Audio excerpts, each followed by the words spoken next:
Salut la compagnie, c'est Jules Melan et aujourd'hui on se retrouve pour un petit podcast en compagnie de non pas un mais deux invités, les amis Artopolis et Desgadi. Comment allez-vous? Ça va. Salut Jules, ouais, ça va, super. Et on s'était déjà retrouvés tous les trois il y a quelques mois pour parler de Memoria, film de 2021 que j'avais rattrapé sur le tard en 2022. Et là, on va parler d'un film de 2022 que je rattrape sur le tard en 2023, à savoir Pacifiction, Tourment sur les îles, réalisé par Albert Serra, qui est son 8e long métrage. Alors, il est catalan, hein, il n'est pas français. C'est Albert Serra. Et au casting, alors dans le rôle principal, qui phagocyte un petit peu tout ce qu'il y a autour de lui, parce que c'est pratiquement le seul professionnel, Benoît Magimel. Il y a quand même Sergi Lopez qui apparaît aussi.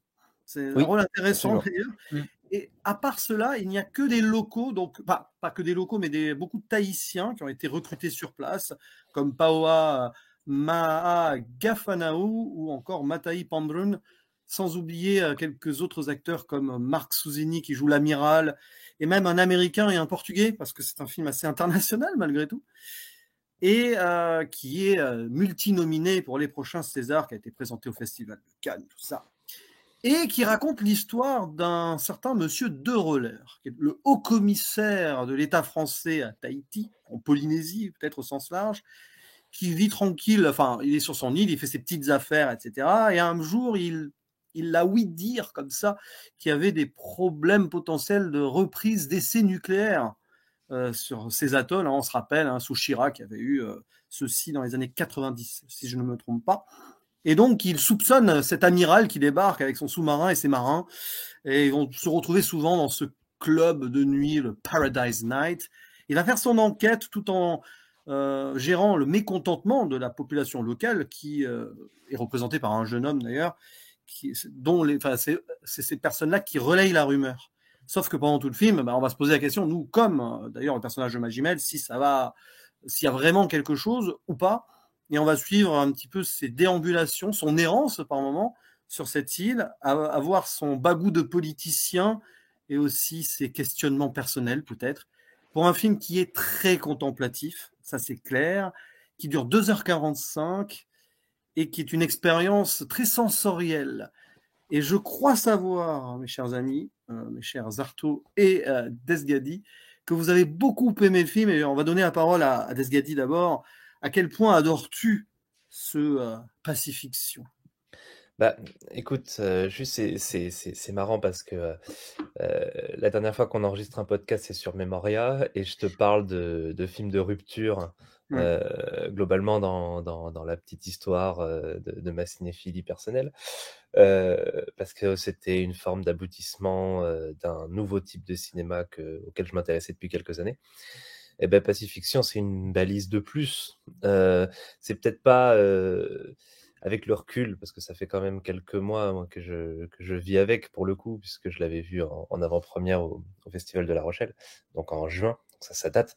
Je l'ai revu plusieurs fois depuis, mais c'est peut-être pas un aboutissement aussi stratosphérique que le Veracruz, mais c'est quand même un film que j'ai placé comme énormément de gens un bon cran au-dessus du reste de ce qui était sorti l'année dernière. Donc oui, moi je suis totalement client et on va revenir dessus en détail. Et toi, mon cher Arto, toi, tu l'as vu 2 fois, je crois? Ah bah oui, du coup, j'ai vu 2 fois.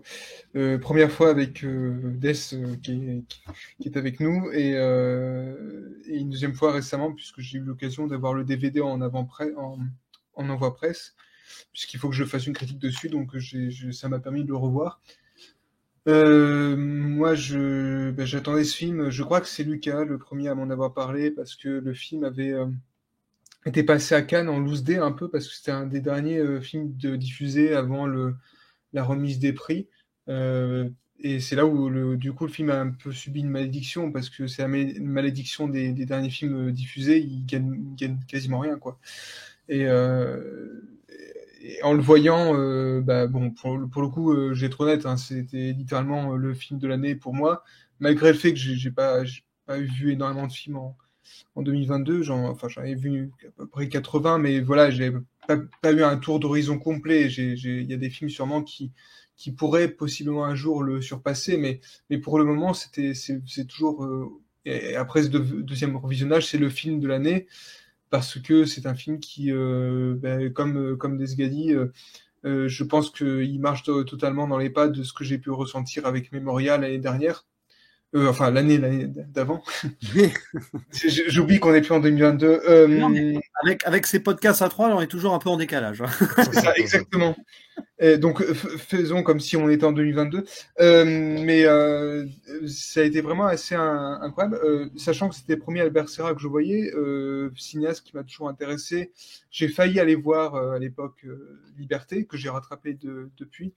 Et j'avoue que je suis pas déçu d'avoir pu commencer avec celui-là, tant c'est un film qui est effectivement est exigeant, hein, c'est sûr, enfin exigeant entre guillemets parce que je j'aime pas trop ce terme, mais en tout cas qui demande d'accepter certaines choses. Et d'ailleurs, bon, Albert Serra se revendique lui-même d'un cinéma qui va contre le cinéma en fait, hein, en quelque sorte. Et c'est vrai que je dois avouer que le deuxième revisionnage, même s'il n'est pas aussi intense que le fait d'avoir pu le découvrir en salle, forcément, c'est très rare de pouvoir reproduire chez soi les conditions de découverte d'un film comme ça. Mais il y a ce truc qui reste de film totalement obsessionnel, en fait, hein, vraiment. Donc voilà, on aura l'occasion d'aller plus loin, mais c'est un gros coup de cœur Pacifiction. Oui, comme tu le disais, Arto, un film exigeant ou pas, enfin, c'est un film où tu dois t'abandonner, je pense. Et j'ai eu de la chance, enfin, s'abandonner aux images déjà pour commencer, parce que j'ai eu de la chance. Souvent, un film comme ça va se jouer sur les premières minutes. Quand je sais d'avance que ça va être un film un peu autre, comme tu le disais, c'est un autre cinéma. Un anti-cinéma, peut-être pas, justement, un autre cinéma qui, on va mettre l'histoire au second plan, même si on peut toujours trouver une histoire derrière, hein. Il y en a une en soi, il y a quelque chose.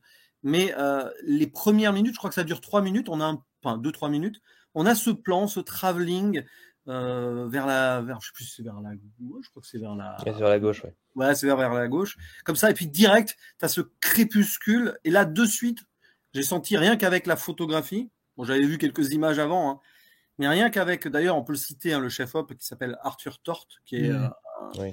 un ami de Remarquable. Serra, parce que c'est son 3e film avec le réalisateur. Il y a un travail constant de décor naturel aussi, parce que bon, il y a des décors intérieurs, mais trouver les moments parfaits pour filmer, rien que pour ça, je suis admiratif. Et il y a des moments où tu as des plans où, en fait, tu observes, tu contemples. Rien que ça, rien que pour ça, le film mérite d'être vu. Après, au-delà, donc il y a la construction, et j'avoue que j'ai adoré être perdu par moment. En fait, c'est le genre de film où tu te dis, oh, il y a peut-être une intrigue, et c'est nucléaire ou pas, faux film d'espionnage. Il y a des gens qui observent tout le temps, à droite, à gauche, on ne sait pas trop. De Roller lui-même, là, il est dans cette paranoïa-là. Et je suis rentré dans un délire total, un peu à la Joseph Conrad. Je cite plus Conrad Au cœur des ténèbres que Apocalypse Now, même s'il y a des moments qui peuvent faire penser à un Apocalypse Now moderne à Tahiti sur certains points. Là, il n'y a pas de fleuve, hein, c'est plutôt l'océan, mais l'idée est là. Tu te perds avec le personnage principal, et mine de rien, au-delà donc de la contemplation, il y a quelque chose de fascinant dans l'écriture de ce personnage-là, parce que à aucun moment on va être certain de savoir si c'est un connard, hein, disons le mot tel qu'il est, parce que il y a quand même sur certaines réflexions qu'il a, des dialogues. À un moment, il parle de le colonialisme, ça a eu du bon. À un moment, il dit ça en parlant des Indiens qui sont fait coloniser en Amérique. Et à certains moments, tu le sens très affable et très proche de la population locale, même en off, comme s'il était vraiment honnêtement proche des gens. Tu as l'impression qu'il y a une dualité dans ce personnage-là, et qu'au fur et à mesure du film, il se perd lui-même dans cette propre dualité, d'ailleurs, hein. Il ne sait pas trop qui il est. Et je pense qu'au-delà de la contemplation et de se perdre dans les images et dans la sensation et dans l'atmosphère, c'est aussi un film qui est très acerbe envers la politique, envers cette attitude politico-politicienne et de l'État français, l'ingérence de l'État français sur Tahiti, par exemple, parce que rien que le costume de notre haut-commissaire, tout de blanc vêtu, comme ça rappelle les heures très anciennes du colonialisme, quand même. Je ne pense pas que ça a été choisi par hasard. Évidemment. Et je pense qu'il y a un discours de liberté derrière qui a du mal à se faire, et c'est pour ça qu'on sent cette population locale qui a du mal à s'émanciper à cause de cette présence française. et en plus renforcé par cette ambiance-là qui est due aussi au Covid, parce qu'ils ont tourné ça à une époque où l'île elle était fermée. C'est presque un film illégal, presque, hein, parce qu'ils ont eu les autorisations, mais voilà. Et t'as aucun touriste, hein, c'est vraiment des Tahitiens sur place ou des hommes d'affaires. Et t'as une ambiance dans ce paradis qui est censé être magnifique, qui est magnifique. T'as aussi une forme de descente aux enfers. Et comme le dit à un moment un personnage, sans en dire plus, mais on va très vite aller dans une zone spoiler, hein, on tourne en rond autour de cette île comme notre héros, enfin héros ou anti-héros, et presque parfois c'est une spirale descendante, et on ne sait pas où on va tomber. En tout cas, ce qui est sûr, c'est que c'est une expérience totale. Et je regrette terriblement de ne pas pu l'avoir voir en salle, celui-là. Parce que malgré tout, j'ai réussi à m'impliquer devant à fond. Mais alors, en salle, je pense que c'est le genre de film où tu apprécies aussi te laisser presque assoupir si tu es un peu fatigué pendant 2-3 minutes. Moi, j'aime bien cette sensation-là. Bien sûr. Ça m'est arrivé récemment avec Le Retour des Hirondelles, par exemple, un film chinois qui est assez remarquable. Et c'est un film qui... Voilà, tu ressors de là avec plein d'images déjà. Alors ça, c'est le propre du cinéma. Tu as plein de plans dans les yeux. Mais tu as aussi une réflexion derrière. Tu as une réflexion. Et peu importe si on a compris ou pas, peu importe l'histoire des essais nucléaires ou non, est-ce que le film donne une réponse à cela d'ailleurs? Hein, voilà. Ce qui est sûr, c'est que oui, c'est un cinéma autre qu'il faut défendre. Et je ne suis pas étonné qu'il... je pense qu'il aura quand même quelques Césars. Hein. Je pense qu'il en aura. Même si on s'en fiche des récompenses, là, il y a quelque chose. Quoi. Et puis bon, Benoît Magimel, on peut en parler si vous voulez de Benoît Magimel. Mais, même, enfin, sans forcément rentrer tout de suite sur Benoît Magimel, parce que t'as dit beaucoup de choses. Oui, oui. Le film a pas besoin d'être récompensé par une académie quelconque. Déjà, bon, à mes yeux, la nomination à Cannes suffit à attirer le regard. Après que le film il gagne un prix ou pas à Cannes, on s'en fiche. Mais Cannes, ça reste une plateforme voilà, qui présente des films assez régulièrement importants. Hein. Je pense que chaque année, on se centre tous dessus. Et il faut dire que si on fait un comparatif avec Memoria, et c'est un peu inévitable d'y venir, on est clairement sur deux objets filmiques qui se répondent, même au sein de la sélection cannoise, si tu veux, parce que voilà, c'est des régimes d'images, c'est des régimes de rapport au temps, de rapport à l'espace qui sont très spéciaux. Enfin, je trouve que Pacifiction en ça, de toute façon, t'as déjà donné quasiment les axes principaux, mais pour moi, il tourne autour de deux axes vraiment en particulier, et qui se répondent l'un l'autre. C'est vraiment l'axe esthétique au sens plastique, au sens contemplatif et sensationnel, et puis de l'autre côté, le discours, justement, la déconstruction du discours, la déliquescence du discours, parce que on peut tourner autour de ce que le film prétendument raconte ou ne raconte pas, ce qu'il présente comme portrait, ou justement ce qu'il, comment dirais-je, oui, la farce en fait qu'il établit, parce que il y a eu des comparatifs qui ont été faits avec OSS 117 autant qu'avec Apocalypse Now, donc ça donne une idée de l'hétérogénéité du truc. Et moi, je pense que l'un et l'autre se fondent. C'est ça le propre des films, à mon sens, qui sont plus du cinéma qu'autre chose. C'est-à-dire que c'est ni de la littérature, ni du théâtre filmé ou du roman photo. Je veux dire, l'idée, c'est pas de présenter des lieux paradisiaques désincarnés. Quand bien même la désincarnation fait partie est opérante dans le discours, si tant est qu'il y en ait un, de Serra. Mais je crois qu'on a tous été sensibles à ça. Enfin, je pense que, du coup, tu n'as pas vraiment donné ton avis stricto sensu, mais je pense avoir compris que tu étais quand même client. Oui, je suis client. Puis c'est vrai, c'est intéressant ce que tu as dit. C'est très important. Ce n'est pas un film de carte postale pour autant. Parce que tous ces moments de plans merveilleux, quels qu'ils soient, qui font des transitions, ils renforcent l'ambiance. Et il y a cette idée de dichotomie, justement, entre le paradis et le côté angoissant d'un enfermement dans cet espace ouvert. Parce que, faut pas oublier, c'est une île. Et on fait le tour de l'île. Mais littéralement, à chaque fois, on se retrouve au point de départ qui est grosso modo, si on veut, le fameux nightclub, la boîte de nuit, où tu as l'impression que tout se passe là dans ce club plus ou moins privé où les langues se délient, où certains émettent leurs pulsions les plus intenses, que ce soit des pulsions un peu dégueulasses, genre de l'amiral là qui vient quand même reluquer les jeunes hommes, hein, un petit peu, mais genre au-delà même, on sent qu'il y a quelque chose de malsain dans cette personne-là, même si on peut imaginer qu'il est là juste pour se bourrer la gueule et s'amuser, mais voilà, il y a quand même un discours là-dessus. Et aussi la population locale c'est terrible parce que ce sont des gens qui travaillent sur place, donc qui sont serviles par défaut, mais à côté, par exemple, ils vont proposer cette chorégraphie de combat de coq là, extraordinaire. On sent aussi, au fond, cette colère-là qui est intérieure, et ces gens qui aimeraient être libres, peut-être l'idée d'indépendance aussi, on sait, en Tahiti, en Polynésie, il y avait cette envie-là, peut-être moins qu'en Nouvelle-Calédonie et tout, mais il y a quand même aussi cela. Et tu as l'impression que justement, là, le combat de coq, que le personnage de Magimel regarde avec une fascination absolue, même qu'il rejoue, tu as l'impression qu'il s'imagine des vrais coqs en train de se battre alors qu'il y a la chorégraphie derrière. Tu as des trucs qui sont parfaitement dans l'illusion aussi dans le film, hein, je pense. Tu as cette colère intérieure et en même temps, là, ces blancs importants, là, ces Français qui débarquent et qui essayent de profiter des lieux sans trop respecter non plus. Un côté invasion. C'est pour ça que je parlais du colonialisme. C'est pour ça que ça renvoie vraiment au cœur des ténèbres, hein, un petit peu là-dessus. Et je pense, alors, le fait que ce soit Albert Serra, c'est qu'un Catalan, hein, c'est pas un Français qui a fait le film. Est-ce qu'un Français aurait fait le même film? C'est ça la question que je me pose. Mais c'est intéressant. Ouais, c'est des décalages dans des décalages. Mais c'est intéressant tout ce que tu dis parce que tu fais appel à des imaginaires diverses autour de figures spectrales ou de figures dans les personnages, dans les lieux investis, etc.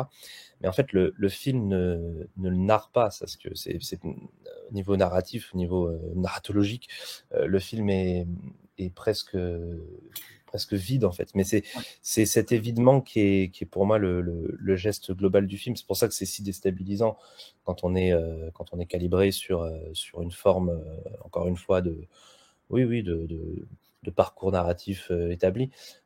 C'est très amusant parce que, enfin là, la façon dont j'en parle aujourd'hui, parce que d'abord, comme je l'ai dit, j'ai pas revu le film depuis un certain temps, même si je l'ai vu plusieurs fois.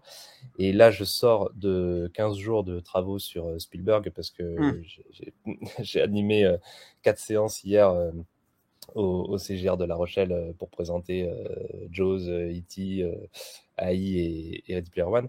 Donc là, on est vraiment sur des sur des objets et des régimes complètement différents.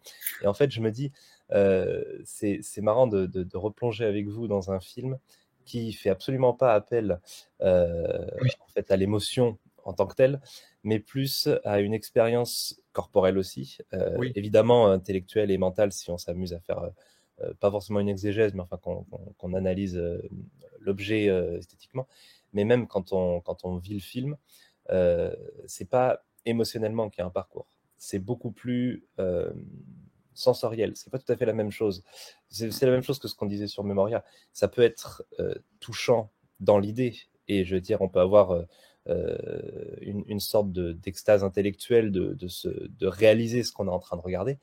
Mais au niveau émotionnel, le film est presque, enfin, il neutralise presque tout axe émotionnel, ce qui est très déstabilisant, encore une fois. Ça inspire. C'est pas fait pour parler, entre guillemets, à tout le monde. Tu vois. Ça inspire, tu es aspiré par un maelstrom de cette spirale descendante du personnage. Et justement, tu parlais de la vision un peu spectrale de certaines choses. Là, j'en appelle à l'ami Artaud qui aime beaucoup les films de fantômes, entre autres. Quelque part, par ces pacifictions, par moment, ça pourrait être un film de fantôme. Je sais pas ce que tu en penses. Et d'ailleurs, allez, là, on peut lâcher même tous les spoils qu'on veut parce qu'à un moment, on va être obligé de parler, surtout vers la fin. J'ai l'impression que ça bascule vers la fin, mais vers une forme de. C'est très fantomatique par moment quand même. Ah, mais je dirais même que dès le début du film, il est totalement fantomatique ce personnage parce que il faut rappeler l'introduction. Donc tout à l'heure, tu avais parlé de ce magnifique panoramique travelling qui est incroyable. Enfin moi, d'ailleurs, je l'avais pas dit tout à l'heure, mais c'est là où j'avais littéralement accepté le pacte du film, c'est-à-dire que en une image, on avait compris totalement l'univers du film, c'est-à-dire le libre-échange et son impact et le règne du capitalisme complot en quelque sorte. Et Et après, on a donc ce bateau qui arrive, ces marins qui arrivent. D'ailleurs, plan qui se répète à la fin. Hein. Oui, Donc tout, c'est une toujours boucle. ouais, une boucle, une spirale, effectivement. Et la première apparition de Roller, elle est intéressante. C'est-à-dire que d'ailleurs, il est vêtu de noir Ouais. et il est dans le coin. Il est vraiment, en plus, dans la partie du nightclub, la moins éclairée. Donc c'est un personnage qui est totalement en dehors de tout. Il n'est absolument pas acteur en fait. D'ailleurs, c'est là où c'est intéressant, c'est que c'est le personnage le plus présent dans le film en quelque sorte. C'est celui qui ressort le plus. C'est celui pour lequel on a le plus de sympathie peut-être, avec notamment le personnage de la personne trans. J'ai plus le nom de Shonor. cette ouais, qui est quand même un des personnages les plus attachants du film. Ouais. Et en fait, pour autant, c'est un pur guignol parce que c'est effectivement et c'est marrant parce que ayant fait du droit international, on a vraiment l'idée la plus pure d'un consul ou de quelque chose comme ça ou d'un diplomate. C'est assez intéressant parce là où le film est assez étonnant, c'est que comme tu rappelais tout à l'heure, c'est un film qui a été fait par un étranger et pourtant qui arrive très bien à représenter un pastiche quasi réaliste d'un homme politique français à l'étranger. Et j'avais été assez étonné par ça, notamment moi ce qui me et d'ailleurs ça renvoie totalement à cet aspect fantomatique. C'est tout ce qui concerne sa bagnole. Cette espèce de Mercedes d'ailleurs qui est un modèle que je ne connaissais absolument pas, toute blanche, qui est parfaite, on dirait une espèce de carrosse qui ne roule jamais très vite. Jamais il y a de vitesse. Hein. Le film, la voiture ne va pas vite. Elle est toujours dans cette espèce de ralentissement total et en même temps comme une espèce de cavalier fantôme qui traverse la forêt. Mais jamais cette voiture, c'est comme une anomalie dans le champ, quoi. Il y a vraiment ce truc-là. Il est aussi d'ailleurs, c'est une anomalie parce que finalement, même s'il donne cet aspect de coq, puisque c'est un coq. Hein. Le coq, Oui. il veut paraître plus fort, mais en fait, c'est le plus faible dans le film, puisque c'est lui finalement, il devient une espèce de marionnette. Il y a ce plan donc de basculement effectivement dans l'hôtel abandonné dont il parlait au début, où il se retrouve et qui à première vue est le théâtre des opérations. Et on voit cette discussion et on voit ce plan complètement fou où en fait il les voit, mais on ne sait pas s'il les voit ou s'il C'est de la les folie. voilà, on sait pas, même on pourrait presque penser, imaginons un truc, mais vraiment un peu, vraiment qui va pas très loin. Euh, on dirait presque que c'est, il est en train de naître et que c'est une création de l'imaginaire. Mais On dirait presque que c'est un outil qui est en train de se mettre en place. Mais pour moi, c'était une allégorie. Limite les deux là qui parlent, donc un Américain, je crois que c'est le Portugais qui revient aussi, qui était complètement Oui, bourré oui, au c'est ça. début, Oui, mais c'est ça. pour moi, c'est limite Albert Serra et peut-être son chef-op qui font le film et qui voient leur personnage et qui se disent là, on va le faire descendre à la fin. Tu as l'impression que tu as une incursion des auteurs, enfin au moins de l'auteur principal derrière, qui dit voilà, là tiens, et puis ils le regardent à travers une vitre comme ils regardent leur création filmique en fait, quelque part. Tu as un peu l'impression que c'est ça. Et Moi, c'est j'ai là où je parlais de l'impression. fantôme. En fait, c'est là où de Roller, tu parlais de Pantin, mais c'est carrément donc le personnage, la création qui n'existe pas au-delà du film, en fait. Tout simplement. Enfin, Ouais, ouais, tout à fait. Bah, c'est pour ça qu'il est si ambivalent ce personnage parce que euh, il est il est attachant. Je veux dire, Magimel est attachant. Le jeu de Magimel est attachant, mais c'est en rien quelqu'un de. Euh, c'est pas qu'il est pas fréquentable, quoique, mais c'est surtout que son parcours est totalement figuratif. Je veux dire, Ouais. là, dans cette même scène, moi, c'est un aquarium que ça me fait penser. J'ai vraiment Oui, c'est l'impression que vrai. c'est une sorte de créature qui est oui. observée. Mais comme il sera observé dans le stade de football un peu plus tard, Ah c'est oui. la différence, c'est que dans le stade de football, il se met en scène. Non, Euh, et mais d'ailleurs, dans le stade de football, c'est terrible parce il se prend pour Dieu à faire tomber la pluie. Il se rend même pas compte qu'il est un pantin. Enfin, Oui, il y a c'est ce soit truc-là, Dieu, ouais. soit un pantin, le gars, là. Il sait plus trop où il est. C'est c'est terrible, cette scène. fantastique. Et puis, justement, tu as l'Américain qui regarde. Encore, il est là. Ouais, complètement. Mais cette scène-là, justement, c'est la scène qui me fait le plus penser à Vera Cool parce que toi, tu nous évoquais en off le fait que la scène qu'on évoquait précédemment là sur l'hôtel abandonné, ça te faisait penser à Tarkovsky parce qu'il y a Oui. des flaques par terre et puis encore une fois, j'aurais utilisé le même terme mais de déliquescence des matériaux. Mais dans la scène du stade de football, moi, c'est les espèces de lampadaires là, le jeu sur l'électricité. Enfin, moi, ça me fait penser à Syndrome of the Century ou Symmetry of Splendor. C'est fabuleux. C'est des trucs où euh, alors là, c'est vraiment une expression ridicule et galvaudée, mais c'est des films hors du temps, tu vois, au sens où tu ne ressens pas le passage du temps de la même manière que dans le réel. Et comme, encore une fois, il n'y a pas de parcours émotionnel, tu es obligé de réaliser à certains moments dans le film que le temps passe, tu vois. Et donc, c'est pour ça que la plupart de ces films-là, mais quelles qu'en soient les formes, hein, moi, évidemment, les cinéastes dont je parle tout le temps, c'est Vera Stacco, Long Sang-soo, Pedro Costa, enfin, ces cinéastes-là te mettent face à toi-même.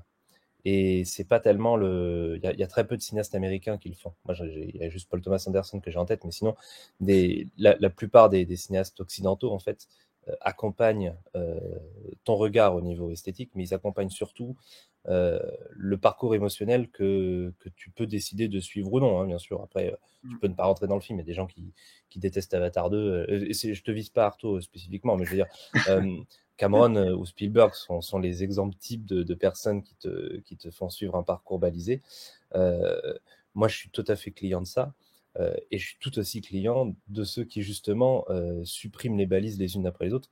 C'est ce que Cinéma est mort l'a appelé le podcast, appelé le cinéma soustractif.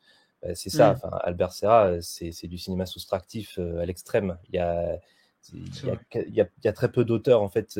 Moi, je pense que à Hong Sang-soo, en fait, qui arrive à se soustraire autant. Et pourtant, Serra, visuellement, il te propose des choses, mais que jamais Hong Sang-soo, il ira filmer, quoi. C'est un truc... T'as peut-être Kelly Reichardt aussi sur le côté américain. Alors, c'est vrai que... Oui, effectivement. Mais alors, j'ai vu que First Cow pour Ouais, l'instant. justement, je pensais à First Cow. Il y a des moments où justement il y a ce discours sur l'Amérique hors du temps, un peu. Et, mais tu parlais de hors du temps, c'est génial parce que pour moi c'est ça l'essentiel du film, c'est que notre personnage principal, donc c'est à la fois un nabab à l'ancienne du colonialisme en tout en blanc, c'est aussi ce style de politicien qu'on ne voit plus trop de nos jours, alors que le film se passe en 2020 et quelques sûrement, mais ce genre de politicien des années 90 qui parle beaucoup avec les mains, une sorte de Chirac à un moment, il est là, il fait cette pose comme ça avec ses mains, alors que en face il y a l'autre qui parle tahitien et qui bite que dalle, hein, mais il est là en mode oui, j'écoute et je mets ma main sous le menton comme ça me rappelle des sketchs. Mais t'as l'impression il a ce phrasé-là que beaucoup de politiques n'ont plus aujourd'hui, justement.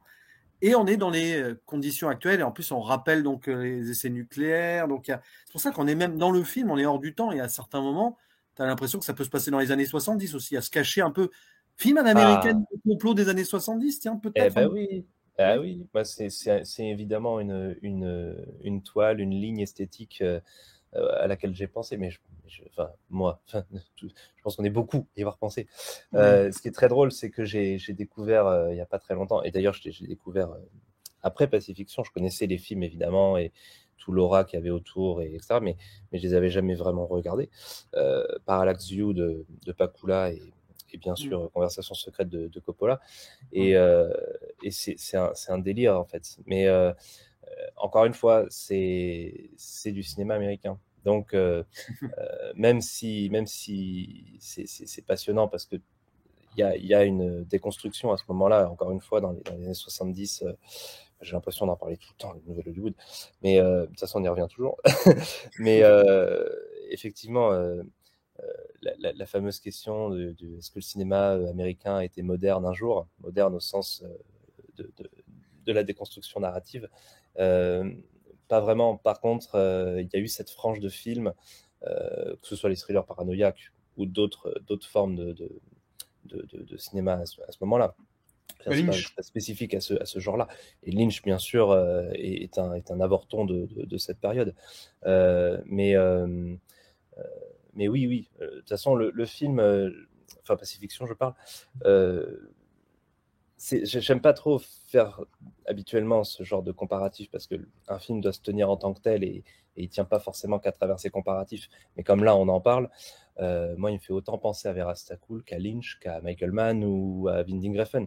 En fait, c'est très très spécial. C'est un équilibre très spécial. Et pourtant, quand tu regardes le film, encore une fois, il n'y a pratiquement aucun élément, enfin comment dire, qui soit strictement comparable à tous les cinéastes que je viens de citer. C'est là toute l'ambivalence du truc, c'est que ça Oui. t'évoque plein de choses, mais c'est totalement singulier. Parce qu'il y a une déconstruction supplémentaire par le fait où je crois que Albert Serra il bosse tout le temps comme ça, mais le scénario, il n'y a que lui qui le connaît. Et il va même laisser les acteurs plus ou moins improviser par quelques lignes directrices. Et je crois qu'il soufflait même les dialogues à l'oreillette à Benoît Magimel, et ça se sent. Il y a des scènes. Je crois qu'il y a une scène avec une écrivaine. On sent qu'il veut lui faire son éloge, ouais. son éloge, et on sent qu'il fait des pauses et il y a quelqu'un qui lui souffle, et ça colle bien parce que ça fait le politicien qui est pas du tout honnête en fait, qui balance des mots comme ça. Exactement. Et je crois que Magimel a adoré cette expérience. Ça se sent parce qu'il peut laisser libre cours à son pur talent en fait. C'est là où l'acteur est lâché quoi. Et ça joue et tous les gens autour aussi, parce que même s'il n'y a que des amateurs pratiquement, parce que Sergi Lopez, je crois qu'il est là, mais il n'a pas une ligne de dialogue. Quasiment pas, oui. Je ne sais pas ce qu'il fait là, d'ailleurs, c'est très étonnant. C'est un autre personnage spectral, lui, d'ailleurs. Tu as trois niveaux sur ça. Parce qu'il y a effectivement les acteurs locaux, ce qui, du coup, rajoute une sorte de décalage entre Magimel et eux. Tu as le coup des oreillettes, donc la direction au loin. Et surtout, tu as, le dispositif de 3 caméras qui tournent en permanence. Et Serra laisse complètement ses acteurs et actrices déambuler au milieu du plateau avec simplement 3 caméras qui capturent. C'est assez proche de Malick ce sens-là, parce que tu n'as même pas d'indication de cadrage. C'est-à-dire que les personnages ne savent même pas comment ils vont être cadrés, s'ils vont être en plan serré ou pas. Et donc, ça rajoute une couche de plus de désaxage. Enfin, c'est pas, le terme n'existe pas, mais je veux dire, la direction d'acteur, elle est quasi rendue plus bref obsolescence, quoi. Enfin, je veux dire, il y a une confiance totale dans le mouvement des corps, quoi. C'est la liberté, oui, c'est ça. Et puis, du coup, ça permet quelques révélations, parce que t'as le personnage. Alors, c'est ça aussi, il y a quelques anecdotes comme ça que j'ai lues. Tu as le personnage de Mataï, là, le jeune qui va remplacer le chef local, enfin, le représentant, on va dire, auprès du haut-commissaire, qui devait apparaître que dans une scène, et Albert Serra a tellement aimé cette scène qu'il l'a fait réapparaître plusieurs fois, et ça donne lieu à des punchlines qui ont été reprises sur Twitter. En plus, on s'est marré là-dessus, mais les trucs là, tu sors à peine de l'œuf. Oui, mon ami. On n'est pas tant amis que ça, hein. Mais c'est génial parce qu'on sent que ça sort du cœur. Il y a des trucs. Non, mais il y a dû avoir des fous rires quand même. Il y a dû avoir des fous rires, c'est sûr. Non, mais on le disait avec d'autres, mais que cette scène d'un film d'Albert Serra, quand même, je veux dire, on n'est pas sur le cinéaste le plus pop. Que cette scène, ça devienne une machine à mème, mais c'est ridicule. C'est génial. Et c'est génial parce que là, t'as Magimel avec le politicien d'un seul coup qui monte son vrai visage. Mais attends, tu te prends pour qui? You're talking to me, quoi, c'est limite. Oui, il y a ce truc-là d'acteur. On dirait presque qu'il y a une espèce de frontière entre l'explosion de jeux un peu baroque justement à la Scarface, puisque tu cites le personnage de. Ou du coup Robert De Niro dans Taxi Driver, et en même temps on a cette espèce de classe de simplicité, il y a un truc presque de personnage de BD d'ailleurs, parce que moi j'ai pas arrêté de penser à Tintin pendant tout le film, ou à Hugo Pratt. En fait, il y a ce truc d'une espèce de mélange de littéraire, de BD, et ça fonctionne tellement bien. En fait, il y a cette impression qu'on est toujours en face d'archétypes qui existent, qui se construisent. J'aime bien cette idée qu'ils disent d'ailleurs au personnage du chef, en quelque sorte, t'es sorti de l'œuf, parce qu'on a l'impression vraiment que tous les personnages sortent de l'œuf, parce que ce personnage au début qui a quand même une voix magnifique, hein, c'est ce personnage du chef. Et au début, il est assez distant, il est assez calme, machin. Il a moins d'assurance. D'ailleurs, il a absolument pas le physique de quelqu'un qui pourrait être un chef de politique. En fait, il remplace celui qui est là d'habitude et qui est malade. C'est lui qui s'installe. En fait. Il l'a tué. On sait même pas s'il est mort, s'il l'a tué ou pas, mais bon, c'est suggéré. Et ce qui est formidable, c'est que justement, lors de cette séquence où on a l'Américain qui est là, et d'ailleurs, la présence de l'Américain, ça anéantit totalement, en fait, cette idée de liberté, puisque bon, t'as un Américain qui est là avec toi, en principe, c'est que non, de mon gars, t'es pas libre. Mais ce qui est très marrant, c'est vraiment ça, c'est que, en fait, il a plus d'assurance, et Magimel lui dit, a raison, tu sors de là, je t'ai parlé il y a quelques jours, t'étais pas très sûr de toi, t'étais peut-être le secrétaire paumé je sais pas, dans un bureau, voilà. C'est ça qui est formidable, c'est que tous les personnages, en fait, ils évoluent constamment, même les personnages taiseux, parce que bon, le personnage d'Américain, je crois qu'il lâche un mot à un moment, mais je sais plus, et d'ailleurs, c'est pas audible, mais tous les personnages sont pas participants en quelque sorte dans le film, mais ils existent quand même. C'est comme le personnage je suis désolé, mais du nounours là qui traîne avec, qui s'endort avec cette magnifique tirade que fait Magimel dans la voiture. D'ailleurs, tirade littéralement coupée par un personnage qui vient et qui lui qui fait fermer sa gueule. Et c'est marrant. Enfin, il y a vraiment ce truc de. Mais même Magimel, il évolue en fait parce que au début, Magimel, il est un peu. Ouais, il est dans son rôle de pacificateur, justement, qui organise des discussions, le coup assez amusant quand même d'aller menacer un ecclésiastique pour construire un casino, pour laisser un casino exister. Il lui dit, tu sais, tout l'argent que je peux récupérer, je peux faire détruire toutes tes églises que tu construis. Bon, on est dans un truc quand même d'un gars qui est complètement dans le système, et ensuite au fur et à mesure, il s'éloigne du système, et c'est assez fascinant.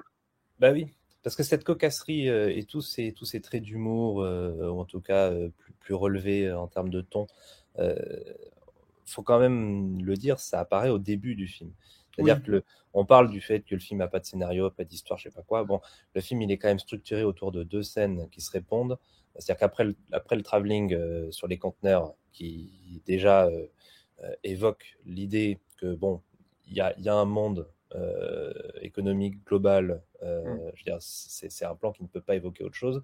Et on va se concentrer sur un cas particulier dans cette île, encore une fois, hors du monde, en plus filmé en période de Covid et donc d'évitement spatial, etc. Donc le film est ensuite construit autour de la scène de l'arrivée de l'amiral avec ses soldats, enfin avec sa troupe, et se termine avec l'amiral qui repart de l'île dans le même bateau, le même Zodiac là. Et avec son discours en mode on va le faire et tout. On va le faire de toute façon parce que c'est là où, bon, tu disais tout à l'heure qu'on savait pas s'il y avait des essais ou pas. Il semble quand même évident dans la dernière scène qu'il y en aura effectivement. Mais en fait, je me pose la question parce qu'il sort complètement bourré du nightclub. Aussi bien, il est dans un délire lui aussi. Alors, c'est possible. Mais en tout cas, ce qui est sûr, c'est que le personnage de Magimel au milieu, s'il a des scènes cocasses au début et qu'il se croit, qu'il se prend pour le maître des lieux, en fait, tout le film va l'épuiser et le vider complètement de toute substance, tu vois. C'est-à-dire qu'il va se fondre dans son propre environnement.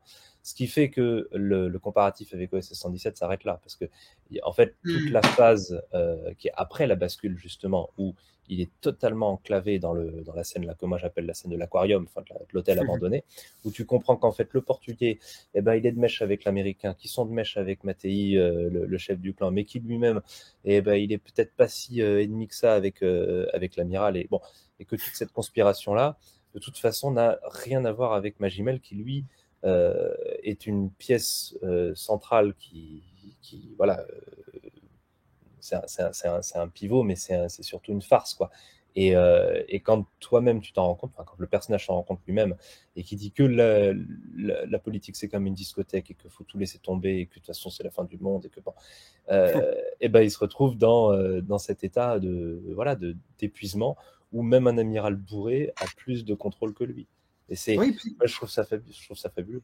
Oui, puis tu as l'impression aussi que les vrais gens sont pas là dans le film. Enfin, il y a des vrais gens, entre guillemets. Bon, il y a par exemple Shanna, qui est serveuse à l'hôtel, je crois. Enfin, je sais pas, elle travaille à l'hôtel, et puis elle va être aspirée par De Roller, le haut-commissaire, Magimel, en mode, tiens, tu vas être mes yeux, tu vas être ma tigresse, ma lionne et tout, pour rien, en fait, parce que finalement, ça. Même elle se fait corrompre, comme d'ailleurs se fait corrompre grosso modo la jeunesse, parce que le Mattei, c'est le jeune aussi qui veut prendre la place, et il l'évoque ce chef de clan, je sais pas, celui qui remplace le responsable, il dit, mais vous savez, les jeunes, ils ont rien à faire ici, hein, si on leur trouve pas des trucs à faire, bah, ça va péter et tout. Et le seul moment où on voit vraiment la jeunesse libre de Tahiti, là, c'est sur cette compétition de surf, sortie de nulle part, qui est d'ailleurs un truc qui est complètement fou parce que c'était interdit sous le Covid. Ils ont pris des jeunes qui n'avaient pas le droit de surfer et ils les ont dit, allez, vous allez surfer là, on va attendre cette scène.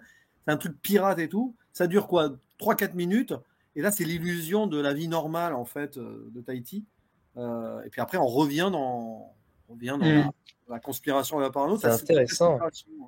C'est intéressant que tu abordes la scène de surf par cet aspect-là. J'avais jamais entendu. Parce on en a parlé de la scène de surf, je veux dire, on est beaucoup à avoir commenté le truc. Et c'est vrai que ouais, c'est cette idée de mascarade ponctuelle, quoi. Enfin, à travers cette utilisation des acteurs, ouais, c'est pas mal. Parce qu'évidemment, la scène de surf, bon, c'est quand même un des moments de bravoure du film. Ah oui. Il fallait trouver la vague. Hein. Alors vraiment, là, c'est dommage que tu l'aies pas vu en salle parce que c'est vraiment un truc que tu te prends en pleine face, quoi. Enfin, le travail sur le son est fou, c'est très très impressionnant. Bah, le son, la BO aussi, on en parlait un petit peu en off, qui est très discrète, mais vers la fin, elle commence à bien monter. Elle monte dans la parano. On dirait presque du Badalamenti parfois, hein, parce que je pense à la manière dont cette espèce de BO. Mais il y a littéralement un moment, puisque j'ai revu hier, il y a littéralement une citation à l'espèce de. Bah, vous voyez de quoi je parlais, mais l'espèce de synthé assez régulier de Badalamenti, qui est une espèce de truc un peu mousseux, très lancinant. Et il y a à l'ouverture du film, on peut entendre cette espèce de synthé très discret, un peu nostalgique, mélancolique, et qui revient plusieurs fois pendant le film. Et je trouve ça intéressant parce que en fait, il y a un travail sur la musique qui effectivement est assez exceptionnel. Et il y a un travail sur la musique qui est totalement lié aussi à cette idée de boucle, puisque cette fameuse séquence de la boîte de nuit, qui est pour moi, d'ailleurs j'en ai pas parlé ici, pour moi c'est l'équivalent de la puissance que l'on peut ressentir devant la séquence de pas de la boîte, mais du repère des méchants dans Blue Velvet, où il y a cette espèce de moment où il y a le personnage qui chante. Et pour moi c'est la même puissance en fait, il y a ce même truc, sauf qu'il n'y a pas de chanteur, il y a juste une meuf qui fait de la musique, et cette musique, c'est cette espèce de boucle d'ostinato qui se répète sans cesse, qui a des variantes, et d'ailleurs j'aime bien parce qu'après elle le laisse tourner, puisqu'on la voit en train de fumer à la fin, donc elle abandonne littéralement son instrument, elle laisse le truc tourner. C'est quand même rigolo. Et la lumière aussi, c'est un monde à part, quoi. On a l'impression d'être dans les souterrains de l'enfer, dans ce paradis-là. Et tout ce qui se passe dans la boîte de nuit, c'est génial. Hein. Et puis là, je l'avoue ici, mais le film, en termes de film de complot, parce qu'en fait, ce qui est incroyable, c'est que le film, et c'est un truc qui est tellement évident et pourtant si peu utilisé au cinéma actuellement. C'est pour ça d'ailleurs qu'on pourrait parler de cinéma moderne, mais où il suffit juste d'un seul plan pour exprimer une idée tellement globale et tellement universelle. Voilà, par une seule image. On parlait du truc avec la multiplicité, le libre-échange, etc. Avec le plan du début, on peut parler aussi de ce fameux plan assez intéressant où il est en train de manipuler les jumelles. Et d'ailleurs, anecdote, et ça je ne le savais absolument pas, mais si on regarde effectivement, mais en fait, Albert Serra disait en interview dans le bonus du DVD, en fait, il tient les jumelles à l'envers parce qu'il ne savait pas s'en servir sur le tournage. Donc en fait, elles sont à l'envers. Elles sont à l'envers. Et c'est pour ça qu'on a ce truc lumineux, parce qu'en fait, c'est l'inverse. Normalement, on n'a pas le truc lumineux des jumelles. C'est parce qu'en fait, il ne sait pas s'en servir. Donc on voit ce truc. Il ne comprenait pas. Et en fait, Albert Serra disait, ça fait un truc de science-fiction un peu assez rigolo. Et en fait, il les tient à l'envers. C'est n'importe quoi, putain. Non, mais c'est là où il observe les prostituées qui sont amenées au sous-marin. Avant. En grosso modo, c'est ça, hein, les essais nucléaires, c'est juste qu'il veut essayer la population locale, l'amiral, en fait. Hein. J'ai un peu l'impression que limite, non mais on est peut-être pas loin limite d'un marché du sexe aussi là. Alors, justement, moi je suis pas, je te rejoins Arthos d'une certaine manière, d'un certain point de vue, sur le comparatif avec Blue Velvet, même si pour moi le film de Serra va vraiment dans encore une fois, dans un épuisement complet des corps et dans une artificialité globale, alors que Blue Velvet, il est quand même encore très très gorgé de pulsions et Il y a de l'espoir. beaucoup plus.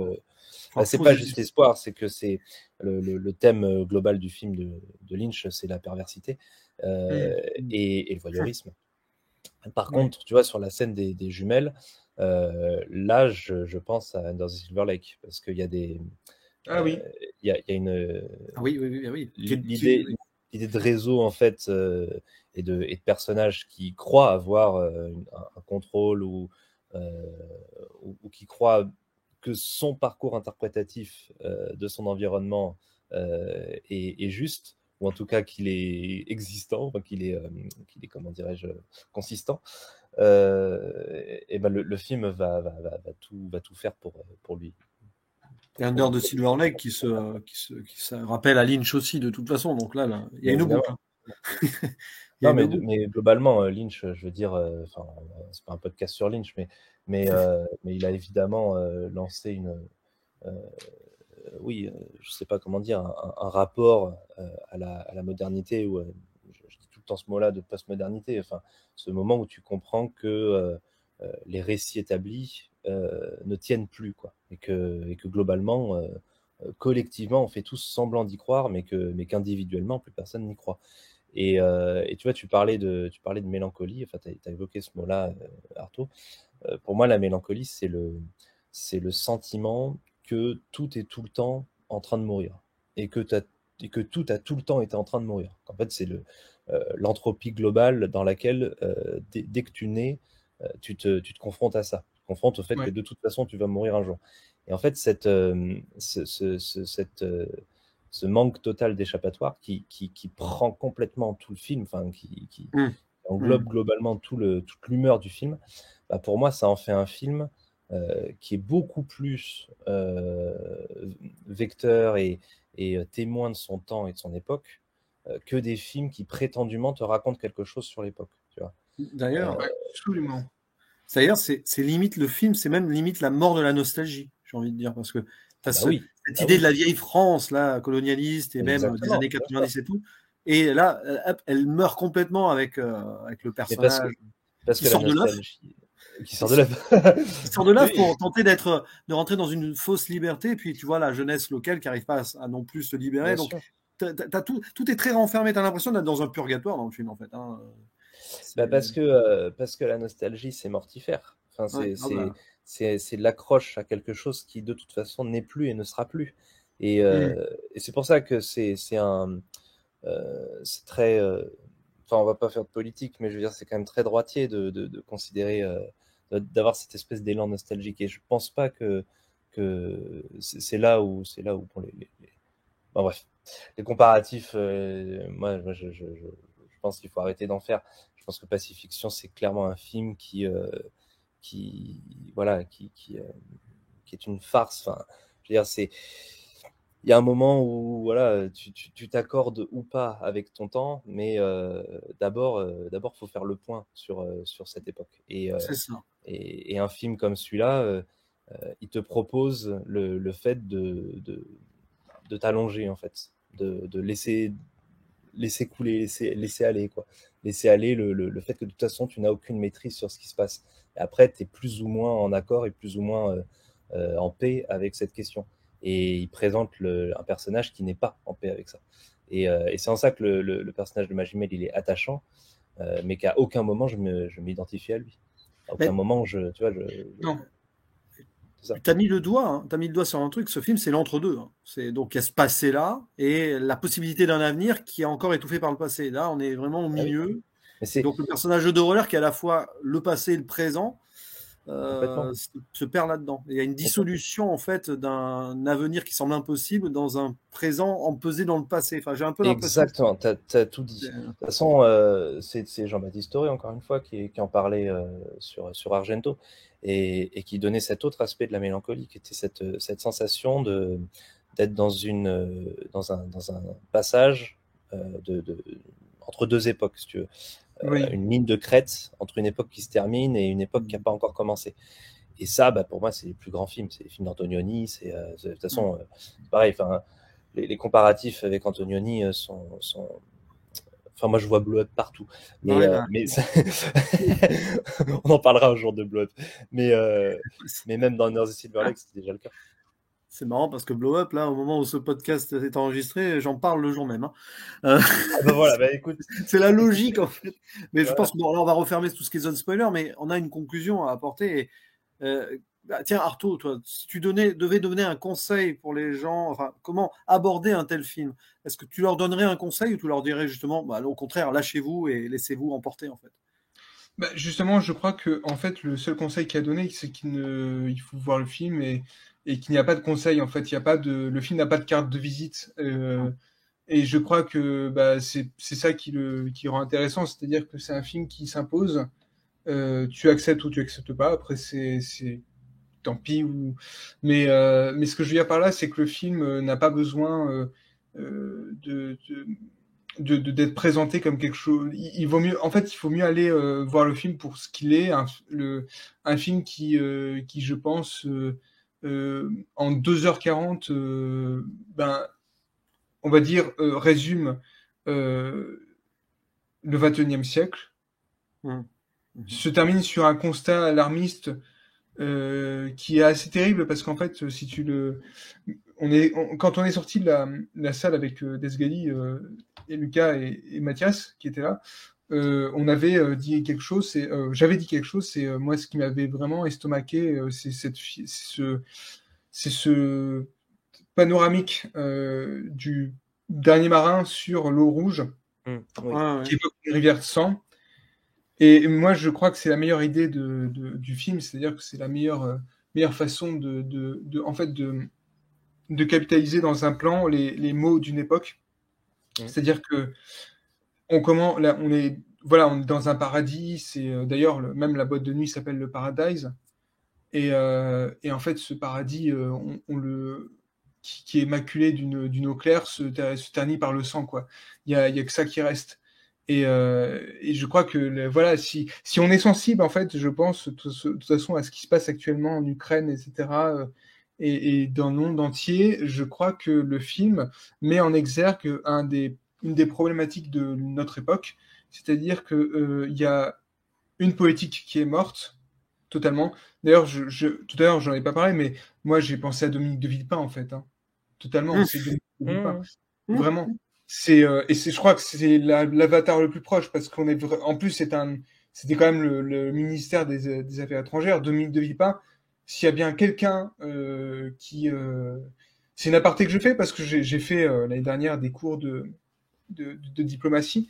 Et en fait, c'est vraiment lui qui a à la fois donné sens au ministère des Affaires étrangères et vraiment qu'il a anéanti. Parce qu'aujourd'hui, le ministère des Affaires étrangères ne sert plus à rien. Vraiment, il n'y a plus du tout d'hommes forts qui ressortent du ministère. On ne sait même plus qui est actuellement le ministre des Affaires étrangères. On ne sait pas ce qu'il fait. On ne sait pas comment il règle. C'est plutôt le président qui parle d'ailleurs, à l'inverse de ce qui se passe dans le monde, qui est un peu le vecteur, qui rencontre les présidents. Il n'y a rien d'autre. C'est-à-dire qu'on est et c'est intéressant parce que où c'est les militaires, beaucoup de militaires qui ressortent. Donc, ce que dit le film, c'est que l'avenir est au va-t-en-guerre et rien d'autre. C'est là où on revient à Kurtz de Brave Now, de toute façon. Mais tu vois, si je peux me permettre de conclure, Jules, de mon côté, parce que Artaud, toi, tu as vraiment... c'est amusant que tu aies conclu sur cet aspect-là, je veux dire, de globalement ce que le film capture. Ça, pour moi, c'est ce qui différencie un excellent film d'un grand film. Et Pacific Fiction, c'est un grand film parce que justement, il capture quelque chose de l'époque. Ce qui est pas le cas de tous les films qu'on aime. Je veux dire, il y a des films qui ont un scope beaucoup plus étroit et qui sont quand même excellents.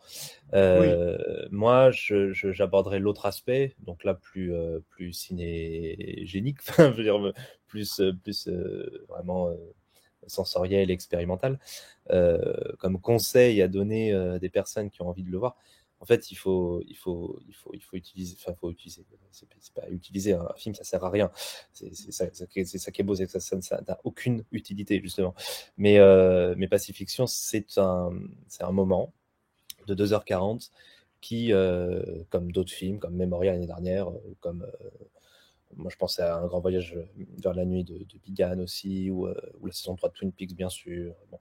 Oui. Enfin, il y a quelques œuvres comme ça, il n'y en a pas beaucoup, hein, mais qui vraiment te proposent simplement une expérience de cinéma différente, où vraiment tu déconnectes en fait de tous les oripeaux en fait sur lesquels on se base habituellement, et tu te laisses bercer par une humeur, par une texture, par une matière, par quelque chose euh, qui est strictement esthétique, tu vois. Évidemment qu'il y a un discours que tu peux tirer des fils de représentation. Mais le film, il est en totale symbiose, c'est ce que je disais dès le début, entre ce qu'il présente et la façon dont il le présente. Je veux dire, c'est du cinéma, quoi. Enfin, je veux dire, c'est le principe de filmer un truc avec une caméra et d'avoir quelque chose derrière la tête qui s'établit au montage et pas à l'écriture, parce que le cinéma, c'est Oui, pas de la littérature. Voilà. c'est ça. Et puis, ben, oui, pour conclure, oui, il faut voir ce film et il faut se laisser. Bon, franchement, je pense qu'il faut se laisser emporter, hein. Il faut, ça, j'allais dire au début, il faut relâcher. Puis après, enfin, pas forcément réfléchir en même temps qu'on le voit un peu quand même, évidemment, mais se laisser emporter par quelque chose, c'est presque une expérience d'hypnose. Par moment, on en revient presque à Memoria, même si c'est pas autant hypnotique que Memoria. Oui, Bon, il y a des oui, plans bien quand sûr. même. Il y a le plan de Tarkovsky là quand même, hein. Si tu mets pause dessus, tu peux l'analyser pendant 3 heures le plan, hein. Ah oui, Mais oui. voilà, c'est génial. Mais voilà, et après tu ressors de là et tu réfléchis. Et là, en fait, c'est le genre de film tu te laisses bercer presque et tu tournes avec le personnage. Il faut se laisser perdre d'ailleurs par ce film parce que le personnage se perd. Albert Serra perd son personnage et perd son spectateur aussi, pour après mieux se retrouver autour d'une discussion, par exemple, comme celle-ci. Parce que, Bah oui. ça. Mais tu vois, Voilà. c'est ce que tu peux tirer après le film, en fait, tu le tires de toi. Ah oui, Je veux oui, dire, ah oui. euh, certains, et c'est là où après tu te positionnes, bon, si tant est qu'une position doive être adoptée, tu vois, mais c'est ceux qui Non. vont dire, ouais, mais ce que tu dis, c'est pas dans le film, ou au contraire, ceux qui disent, bah, ce que tu dis, c'est évidemment dans le film. Ah oui, non, Là, mais en fait, ça dépend de ce que tu observes dans le film, tu vois. Parce que quelqu'un qui est passé complètement à côté, enfin, qui est passé à côté, qui est hermétique complètement au geste, il va te dire, mais vous vous masturbez intellectuellement et tout ce que vous non, racontez, c'est pas dans le film. c'est le Ok, jeu. Ouais. C'est le c'est le jeu. jeu, c'est le Ah jeu. oui. Et c'est le jeu avec ce genre de film-là. Bon, maintenant, de toute façon, c'est un film qui te met face à toi-même. Et ça, Mm. c'est inévitable parce que tu passes du temps devant. Et donc, voilà. Est-ce que tu rentres ou est-ce que tu rentres pas? Et le film, il n'est pas agressif. Il t'en voudra pas si tu rentres pas Ah dedans. non. Il existe indépendamment de toi. Et Voilà. d'ailleurs, sur ces beaux mots, on vous invite dans les commentaires à partager votre expérience, parce que là, au-delà d'un visionnage, c'est aussi une expérience, hein. Si Hmm. vous avez aimé ou même détesté le film, si vous êtes resté hermétique, on peut même poser des mots des fois quand on reste hermétique sur un film, c'est ça qui est Bien sûr. intéressant. Bah, évidemment. Et on sera vraiment ravis de vous lire. Là, on a fait presque 1 heure de discussion. Ça permet de remettre le film en avant, de toute façon, qui risque d'être remis en avant. J'ai un bon feeling, hein. Je pense Oh qu'on va en oui. reparler ces prochaines semaines, car il ne devrait pas ressortir bredouille d'une cérémonie qui devrait le remettre en avant. Elle servira à ça au moins, Et il avec sort en Oui, des, physique on verra. et des ressorties au cinéma peut-être si jamais il a le César, ce qui pourrait être sympa d'aller le voir en salle, pour ceux comme moi qui l'ont vu à la maison. Mais bon, c'était quand même Alors, extraordinaire. tu sais, Jules, on pourra faire une émission sur l'état du cinéma et l'état de la cinéphilie, mais je pense que, bien malheureusement, que le film il remporte 10 Césars Oui, ou non, mais 0, les gens qui ont vu, qui ont envie de voir le film, ils l'ont oui, déjà vu. mais voilà, mais ça peut permettre. Oui, voilà, mais après Mais je suis d'accord, je suis d'accord. C'est une on est, médiatisation on est d'accord là-dessus. qui est toujours agréable. En Mais tout cas, merci beaucoup, hein, les pas de amis. souci. On a, Bah oui, là, on merci à a, toi. Et puis aller lire et aller écouter aussi des camarades sur ce film parce qu'il y a eu beaucoup de choses intéressantes et je pense que on n'a pas fini d'en parler. Peut-être même dans 10 ans on en reparlera, mais ça on Ah ne bah, sait bien pas sûr. dont on parlera dans 10 ans. C'est ça aussi la force du Bah, cinéma. nous, on en parlera. Voilà, On nous sera voilà. là. Oui, voilà. En tout cas, ça sera. Oui, voilà. Et puis, Exactement. retrouver aussi Artaud sur sa chaîne, qui nous fait quelques retours aussi, carnet de voyage en ce moment, carnet de bord, pardon. Carnet de voyage aussi, c'est bien. Oui, C'est oui, c'est pas voyage du mal aussi. cinéma. Et Desgadi, on attend toujours ta chaîne. Allez, hop, hop, hop. Ouais, non, mais alors, Allez, hop! les gars, là, considérez que c'est en stand-by et que Non, mais il y a d'autres trucs qui vont arriver. voilà, il y a d'autres Je vais projets. pas disparaître, mais pour l'instant, là, ça sert à rien de relancer à chaque fois. Non, mais c'est une blague. Mais en tout cas, Mais on te t'inquiète. lit, et on t'entend parler cinéma là, sur plein de médias, si on veut. Voilà, ça va Oui, venir, ça oui, va oui, venir. oui, oui, ça, En tout mais cas, merci t'inquiète pas, ça beaucoup. Et va venir. puis, il reste plus qu'à faire le mot de la fin, hein, le à la prochaine. Ciao. Salut, salut tout le monde.